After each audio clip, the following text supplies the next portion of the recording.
The deportation-industrial complex, 45 billion in a cage for every cause by this is not just a policy. It's not even a dog whistle. It is the shrieking klaxon of authoritarianism at full volume. The Trump administration, returning with the subtlety of a jackboot, has unveiled plans to spend up to $45 billion on what can only be described as a gulag-style expansion of the immigrant detention system. As reported by the New York Times, the Department of Homeland Security, through ICE, has issued a call for bids from private contractors to build and operate detention centers across the United States, not just to hold immigrants, but now, as we've seen whispered in the subtext and shouted in certain corners of the internet, to round up protesters as well, specifically pro-Palestinian activists. Yes, you heard that right. We're building prisons not only for the undocumented, but for the politically undesirable. Let's break it down. $45 billion. That's $45 billion for concrete, bars, and barbed wire. If you're asking how many people you could imprison with that,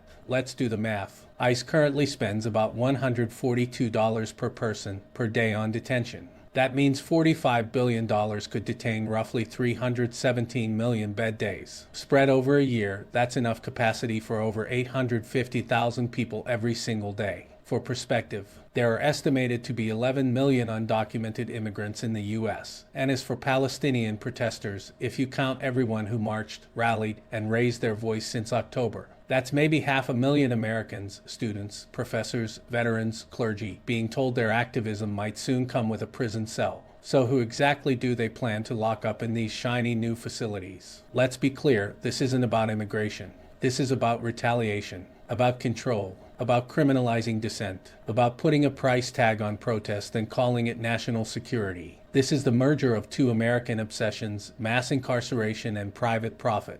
It is a dystopian Ponzi scheme where the more bodies you cage, the more money you make.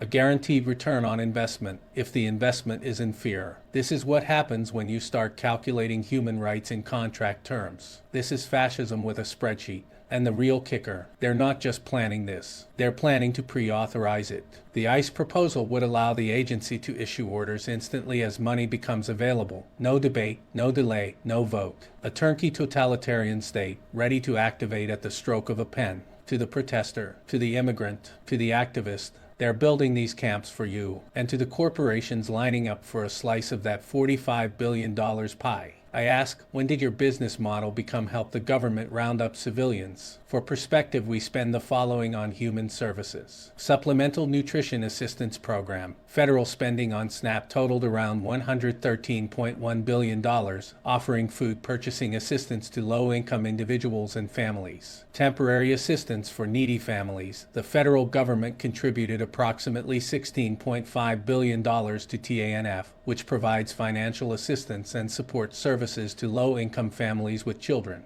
Child nutrition programs. These programs, including the National School Lunch Program and School Breakfast Program, received about $23.9 billion in federal funding to ensure children receive nutritious meals at school. We have a choice. We can pretend this is politics as usual. Or we can call it what it is, a threat to the Republic, a threat to the Constitution, and a threat to every American who dares to give a damn. Please subscribe to Carl's Mind Chime channel and like what you see, hear, or read.